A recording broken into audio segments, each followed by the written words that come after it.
I've always used the CB radio more for company than out of necessity. I like to listen to other truckers' conversations, even if it's just nonsense or radar warnings. But on that last route between Colorado and Utah, something happened that still gives me goosebumps. It was around 3 a.m., the road was empty, just the roar of the engine and my thoughts racing. I hadn't even turned on the radio. I just thought, out of nowhere, I need to sleep. And the radio made a dry click. It turned on by itself. A voice came out, in my own tone, saying exactly what it said, I need to sleep. At that moment, I froze. I stared at the radio as if it had become a person. I didn't even know if I had spoken without understanding, but it seemed different. The intonation, the pauses, were exactly what I was thinking, not what I would have said out loud. I turned it off. I kept driving. 15 minutes later, it happened again. I thought, I think I'm forgetting something. And the radio turned itself back on, I think I'm forgetting something. I almost pulled over right then. I looked around, opened the cabin, checked everything. But there was no one there. And the radio's off button was stuck. It didn't make sense. I started testing. I thought of random phrases, asterisk, I'm hungry. Nothing.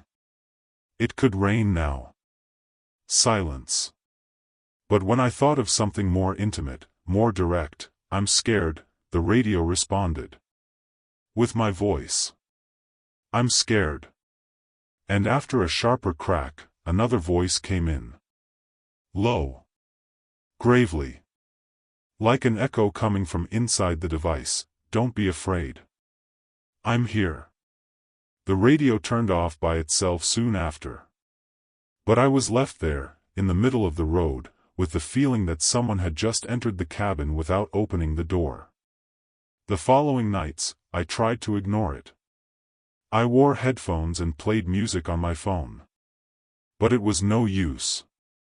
The CB radio would turn on even when it was disconnected from the power source. I even ripped out the main wire. Still, he would talk. I would repeat my thoughts. And he started to get ahead of me. Like, would think, I'm going to stop for gas, and he would say, I better not stop now. As if he already knew. As if he was one step ahead. And I don't know what's scarier, hearing my own thoughts out loud, or starting to follow what he says without even realizing it.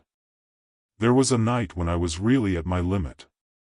My eyes were blinking on their own, my head was falling. And I thought, I need to sleep, just 10 minutes. But before I could finish my thought, the radio crackled and responded, in that same strange voice, more drawn out, sleep. I'll drive for you. The truck continued straight ahead, without deviating, as if it were under control. But I didn't touch the steering wheel. The cabin seemed cooler, the engine was at a steady pace. And for a time that I can't measure, I really dozed off. And I woke up on the side of the road, with the tank still full and the GPS showing no change in route. I didn't remember stopping. Or the route.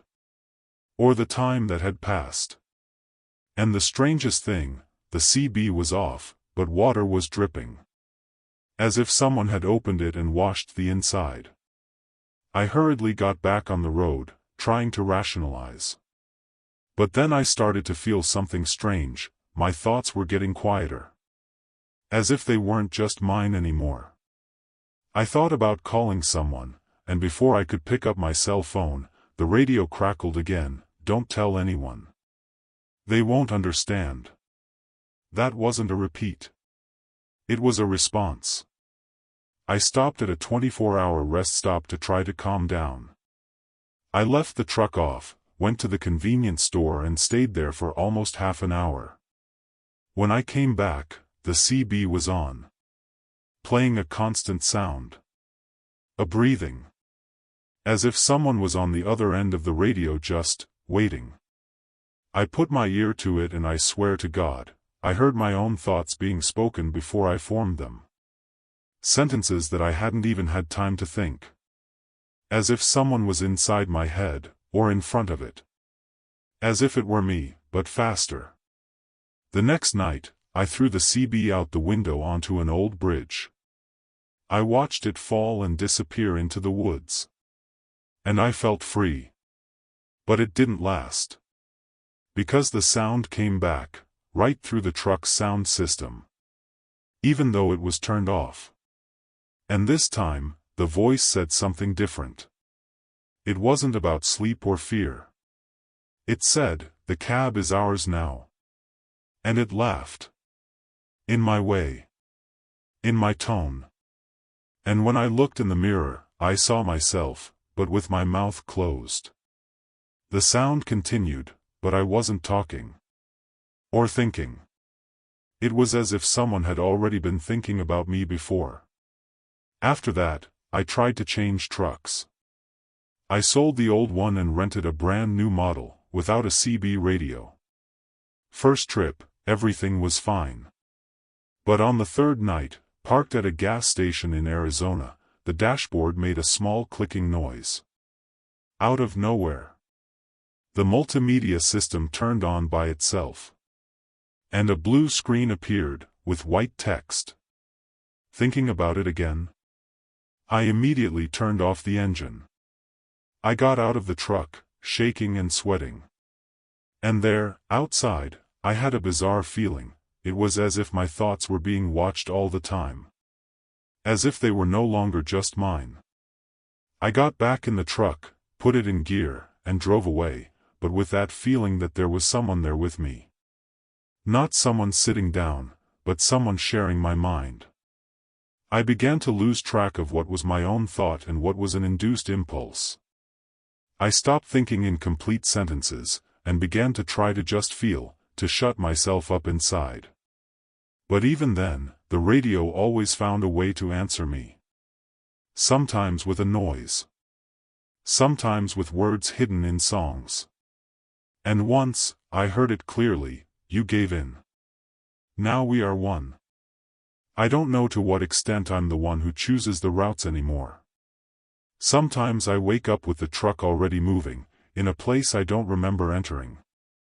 And when I look in the rearview mirror, I see my tired face, as if I were watching everything from the outside. As if the real me were trapped somewhere in the back of my mind, watching. And the other, driving for both of us. Lately I've even been afraid to sleep. Because when I sleep, I wake up in the middle of conversations I didn't start, hearing my own voice coming from the speakers, talking to someone. If your truck's CB radio starts repeating your thoughts, don't respond. Don't test. Don't interact. Because the line between who you are and who is there with you, can be blurred. I thought, I need to sleep. And the voice on the radio said, "Sleep. I'll drive for you." I picked up that load on a rainy morning in Nevada. The agent seemed nervous, and the envelope with the papers came with instructions that made me laugh at first. Do not open. Do not stop. Do not stray from the route. I thought it was a highly confidential transport. I've done some of those for private companies, labs, the government, etc. But when I got to the dock and saw the container, it gave me the creeps. There were 7 seals, all different. Heavy padlocks, thick chains, and each one with a hand-numbered label, like a wooden marker from an old cemetery. The body was clean and new, but the container was the opposite. Rust, a strong smell of old chemicals, and something I couldn't identify at first. Half sweet, half sour, almost like meat that had been stored in a cooler for too long. I asked what was inside, and the person in charge just said, "None of your business. Follow the GPS." The map was stuck on a fixed route, with no detours. It just showed the way to an industrial warehouse on the Oregon border. No stops. No rest. I climbed into the cabin and, even with the engine running, I stood there for a minute, looking in the rearview mirror. that container seemed to breathe. The first 2 hours were normal. But at one point, with the road empty and the sound of the rain falling lightly, I heard a metallic click coming from the back. I thought it was a loose chain or the friction of the container with the frame, until, when I stopped on a short shoulder to check, one of the seals was hanging. Loose. Broken. Not opened with a key, but broken, as if someone had pulled it hard from the inside out. I should have left right away, but I didn't. I stood there, staring at that broken padlock. Until I heard it. Footsteps. Small. Light. Inside the truck bed. I closed the back door and started the car again without looking at anything else. But now, even with the engine roaring and the radio on, I could hear the footsteps. And I wasn't imagining it. They were steady. Like someone small. A child, maybe. But too fast for a normal child. Sometimes they would come right up to the wall and stop there. As if they were leaning against the metal. The bodywork vibrated slightly, as if someone was breathing heavily against it. I looked in the side mirror and saw only the dark container, with the other 6 padlocks still secure. For now. I drove straight for another 4 hours, trying not to think, but the feeling that something was awake back there only grew stronger. Sometimes the sound would stop for a few minutes, and then suddenly it would come back with more intensity, like someone was running around. I tried to distract myself by listening to music, turning on the CB radio, something. But each curve seemed more tense. At one point, I started hearing scratches. Not the sound of something loose, long scratches, like thin nails trying to break through the metal wall from the inside. Then, another slap. Another seal was broken. The second seal was open when I stopped to fill up, even though I had followed everything to the letter. I had been driving straight, without stopping more than the minimum. And even so, the chain was now loose, as if it had been cut from the inside out, just like the first one. I looked at the truck door and I swear to God, I saw movement in the gap between the lid and the frame. As if someone was leaning right there, standing still, watching me. But there was no sound. Just a presence. I got my coffee, went back to the cabin and left there with my heart in my mouth. After that, I didn't stop. But the sounds got louder. Now they weren't just footsteps. They were whispers. And the worst part was that I could hear my name. Low. Repeated. Sometimes in a childish way, sometimes more hoarse. The locks started to vibrate as they turned, and one time I saw something running down the side of the container, like a hand. A very thin, pale hand. But when I looked again, there was nothing there. I started to smell a strong smell of wet earth mixed with rotten stuff. As if someone had dug up something that should have stayed buried. The seals came loose one by one. They never made a sound, they were just out of place. In all, 5 had broken before I reached the warehouse entrance. There were only 2 left. And by then, the truck already seemed heavier than when I left, as if there was more stuff inside. But the weight in my chest was worse. A dry fear, stuck in my throat. When I parked and got out, I heard a single, dry knock from inside the container. 3 knocks, like a code. Knock, knock, knock. I didn't open it. I handed over the cargo and left without even signing a paper. The following week, I called the trucking company to find out what the shipment was. The order number was no longer in their system. No one knew what I was talking about. The warehouse contact? Out of service. The only thing left was the receipt with the handwriting fading, as if it had been printed with old ink. I showed it to another trucker I know, and he couldn't even read it. He said the paper was completely blank. But I can still see it. And at the bottom, it says, don't talk about the sounds. Since then, every time I pass by a warehouse or a shipping yard, I listen for the sound. And sometimes I hear it again. 3 knocks. Faint, but rhythmic. As if something were inside another container, waiting. I've heard similar stories on forums, people talking about cargo sealed with too many padlocks, or that they smelled dead things in the trailer. But no one wants to go deeper. I think we kind of know, deep down, that there's stuff going around that shouldn't be being transported. I haven't accepted any more sealed freight since then. But what bothers me is this: sometimes, in the early hours of the morning when the road is empty and the radio is off, I hear footsteps in the back of the truck even though it's empty. As if it had never left. And once, on a curve at low speed, I heard someone laughing. Laughing like a child. But it was a weak, dry laugh, almost forced. And right after that, 3 knocks. Always 3. Knock. Knock. Knock. So, if you are offered a load with 7 seals, and the instructions are, don't stop, don't look, don't dodge, think carefully before accepting. Because sometimes the load is not what's inside. Sometimes, it's what wants to come out. One of the seals broke by itself. And I heard small footsteps, like those of a child. It all started on a late-night drive eastbound on Route 70 out of Colorado. It was around 2 a.m., and I was alone, with no radio on, just the roar of the engine and the squeal of the tires keeping me company. Tired, as always. I said it out loud, as I sometimes do just to break the silence, I'm tired. Only this time, the cabin didn't go silent afterward. There was a pause, and I heard the same phrase, coming from somewhere in the cabin, I'm tired. Same tone. Just a little delayed. Like an echo, but a little more alive. At the time, I thought it was my head playing tricks on me. Accumulated fatigue, imagination, something like that. But in the following minutes I tested it again.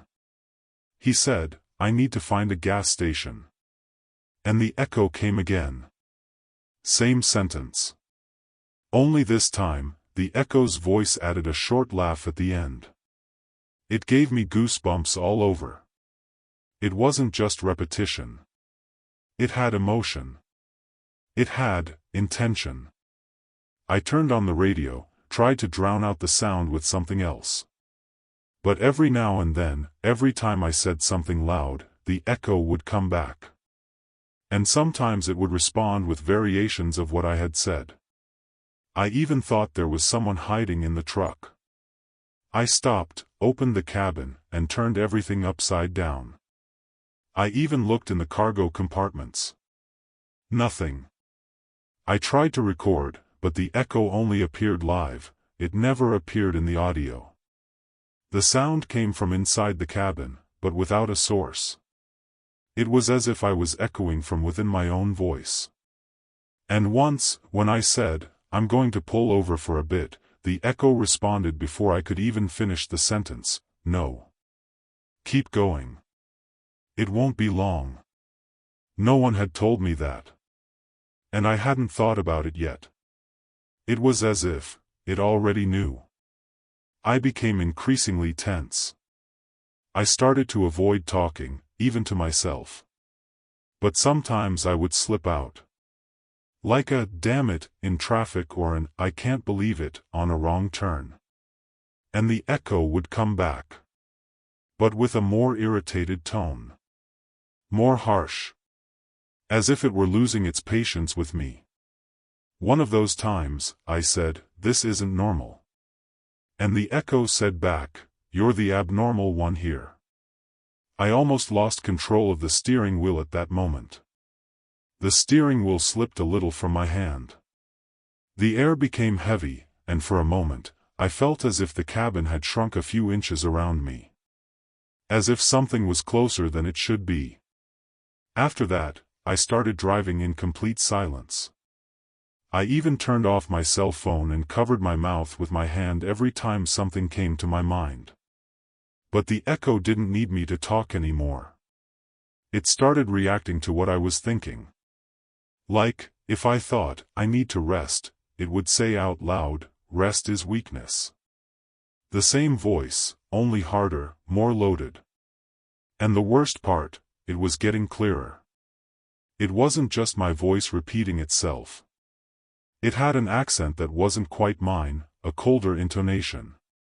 As if it were someone who knew me, but despised me. On the third night, driving down a lonely road in Missouri, I couldn't help myself and said out loud again, I'm tired.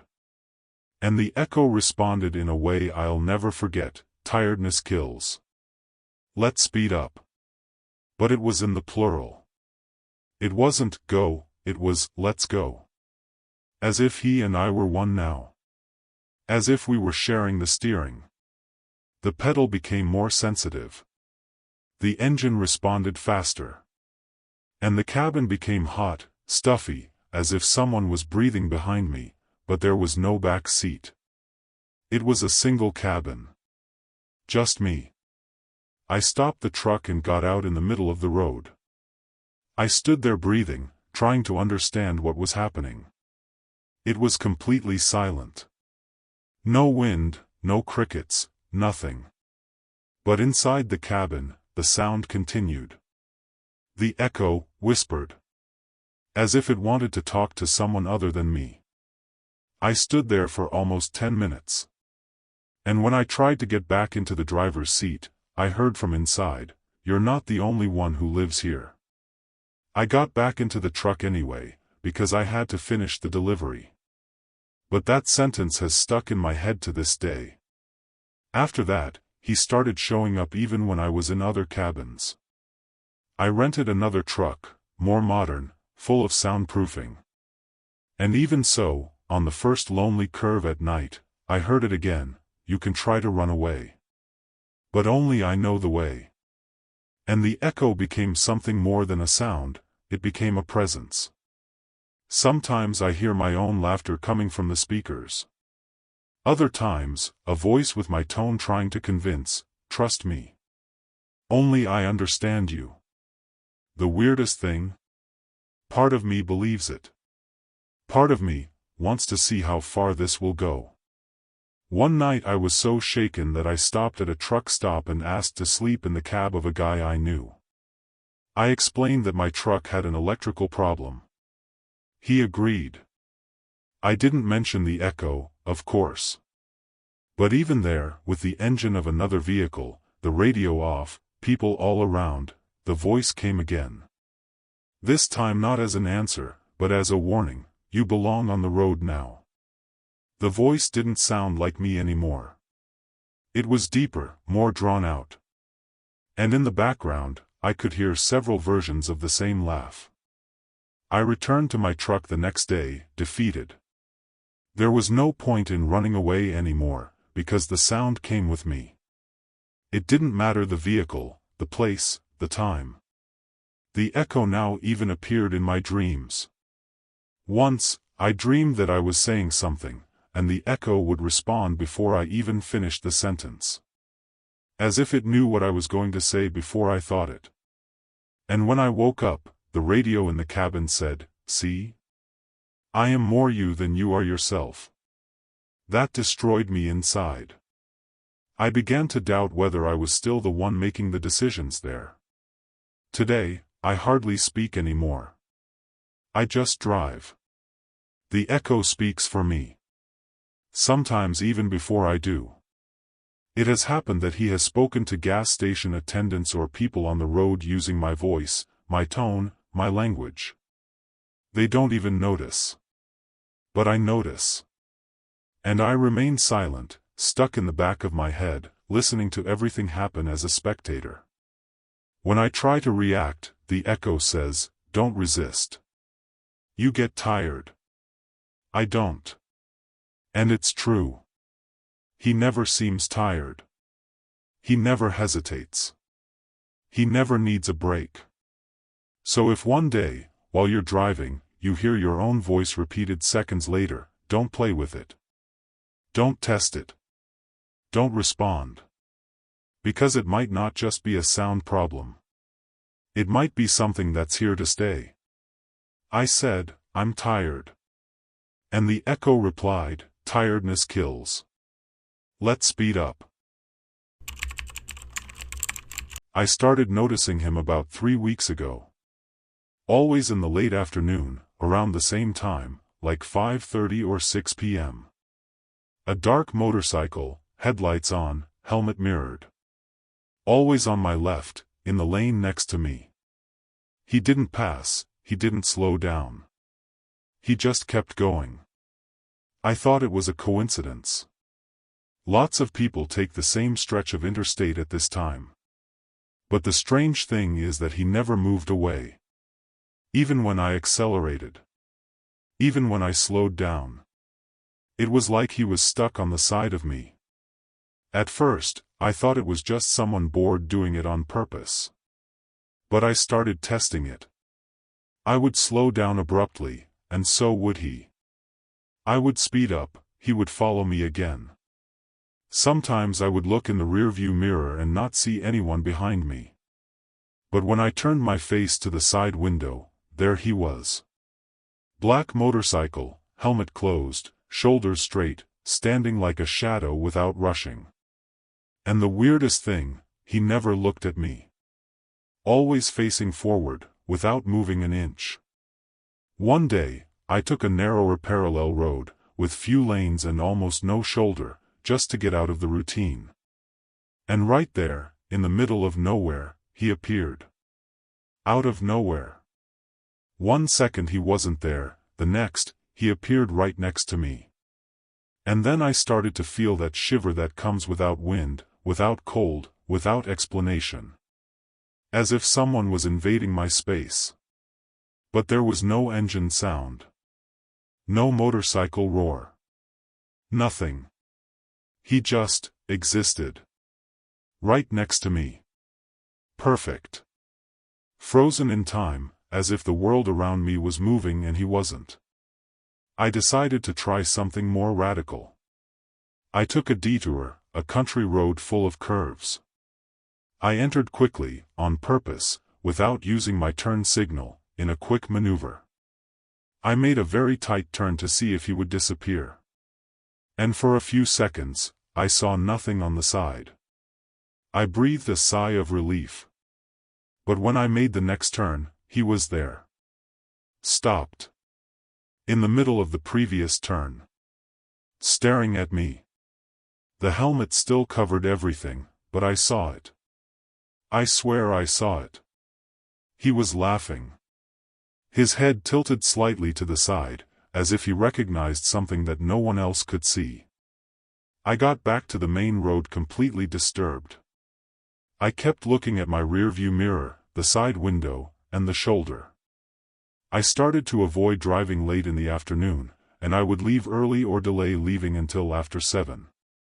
It worked for a few days. But then he showed up at night. No headlights. No sound. Just the silhouette of the motorcycle, pulling alongside me under the light of the moon and the streetlights, as if he had been looking for me in the dark and had found me. Now, it wasn't just a nuisance. It was stalking. It was as if he knew who I was. One night, I stopped at a 24-hour gas station to breathe, fill up, and clear my mind. I stayed there for about 40 minutes, eating something inside the cabin. When I got back to the track, I started the engine, and he was already there. In the mirror. In the same spot. Without ever having passed. Without ever having been surpassed. It became a cycle. A loop. A prison. And one night, in a moment of pure panic, I screamed alone inside the cabin, "What do you want from me?" And I swear, I saw his arm move. Just a quick gesture. A wave. As if to say, keep going. From that night on, the days became less and less. The trip became a mechanical routine. But his presence followed me. Even when the sky was clear, when the road was full of other cars, he was always there. And the most terrifying thing was this: no one else saw him. A colleague who crossed paths with me on I-25 said there was no motorcycle following me. Another, who passed on the other side of the road, said I was alone. But I wasn't. The guy on the motorcycle was fixed, like a reflection that only I could see. Like a mistake in reality, glued to my route. The last time I tried to break the cycle, I turned everything off. GPS, cell phone, CB. I went on instinct. I took an old, almost abandoned road, full of weeds and with no shoulder. At every turn, I looked to the side. Nothing. Until on a U-turn, with the steering wheel shaking, I saw him. He was no longer on the side. He was in front. Stopped in the middle of the road. Motorcycle turned off. Helmet turned towards me. I went to brake, but the pedal failed for 2 seconds. And in that interval, I saw his head tilt again. And even without sound, I felt the laughter inside my mind. After that night, I didn't see him for about 3 days. I started to think it was over. But then I realized the emptiness on the side of the truck was worse. You know that feeling when a constant noise disappears and you realize the silence is much more uncomfortable? That was it. The space to the left felt strangely heavy. As if something invisible was still there. I knew it. He hadn't left. I was just waiting for the right moment to come back. And that's exactly what happened, on a cloudy afternoon in Texas, when I had already let my guard down. I saw him again as before. Same spot. Same rhythm. Only now, he was closer. Not exactly to the side, more to the back, halfway between the end of the cabin and the beginning of the trailer. As if he had changed position to observe from another angle. And that night, when I parked in a rest area, I made one last attempt to get rid of it. I got out of the truck, went to where he should have been, and there was no one there. But on the ground, tire marks. But not from a regular motorcycle. Very small marks.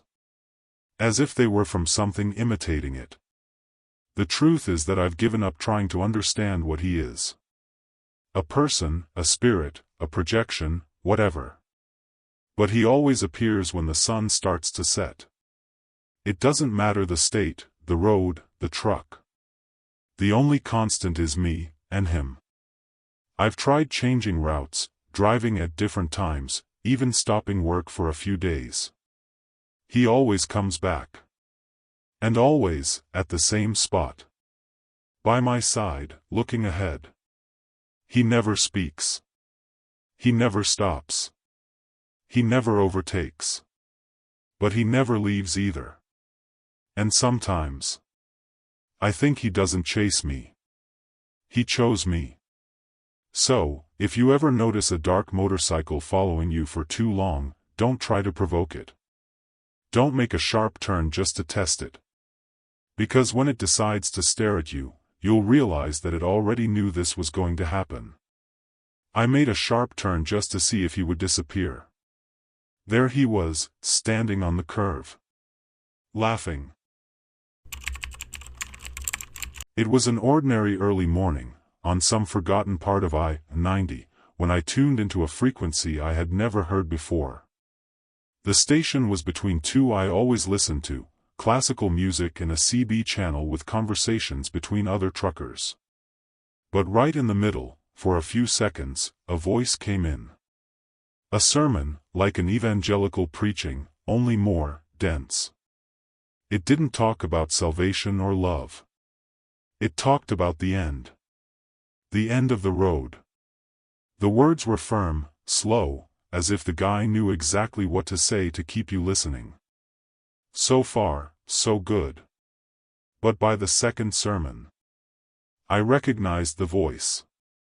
It was mine. At that moment, I froze. It was impossible.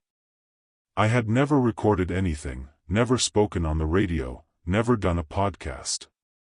But the intonation, the pauses between sentences, even the way I breathed, it was mine.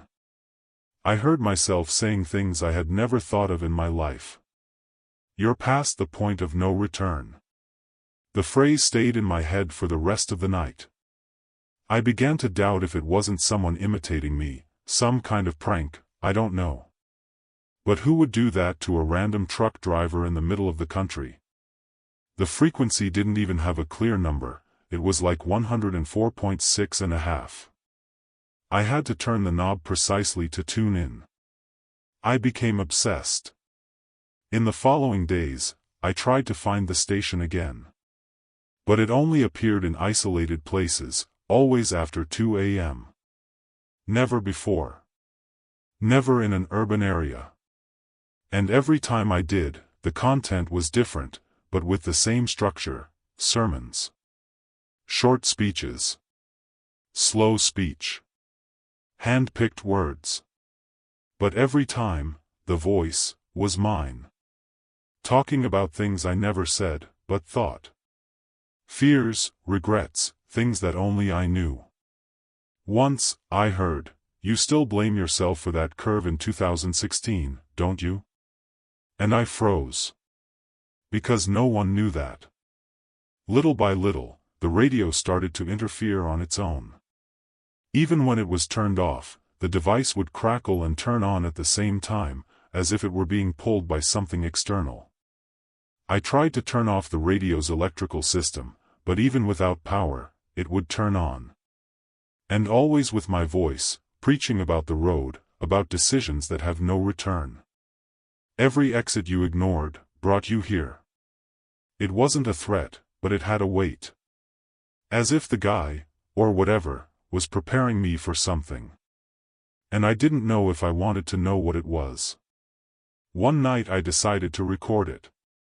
I turned on the recorder on my cell phone, placed it near the radio, and waited. The transmission started as usual, a faint noise, hiss, and then the voice, mine, speaking calmly. "You stopped listening to yourself, so I came to remind you." The skin on my arm crawled all over. When I listened to the recording later, there was only static. No voice. No words. As if it only existed while it was happening. As if it was made just for me. The radio didn't pick up that frequency during the day. And even if I stood still in the same place, the next night it wouldn't come back. Things got worse when the messages started getting more personal. "Do you remember the road where it all started?" Or, "You've been down this stretch before. You just don't remember." And worst of all, sometimes he would comment on things I had only thought about, things I hadn't said out loud in years. Once, I even asked, out loud, how that was possible. And the answer came instantly, as if the sermon had heard, "Because I am your voice. I am the part you buried." I turned the radio off so hard that the frame came loose. But deep down, I knew, it was still there. Waiting for the next dawn. In the penultimate episode, so to speak, the broadcast changed its tone. It was no longer preaching. It was like a warning. A warning. Something like, "You are near the last curve. There is no shoulder after it." That stayed in my head for hours. I began to doubt every route. Every fork. Every intersection. I avoided going forward more than once, just for fear of reaching that point of no return. And with each retreat, the radio became more insistent. The voice said, "Going back now is impossible. The destination is ahead." It was as if the road had a life. And wanted to take me. And then one night, as I was driving along a completely empty stretch of I-29 near Nebraska, the radio turned on by itself, no sound, just the light on. The frequency wasn't even the same anymore. It was now 0.0. The hissing sound turned to a whisper. The voice, my voice, said in a calm, almost gentle tone, "You're past the point of no return." There was no more lecture. No more repetition. Just that sentence. And silence. And from that night on, the radio didn't turn on again. But I feel like he's still there, waiting.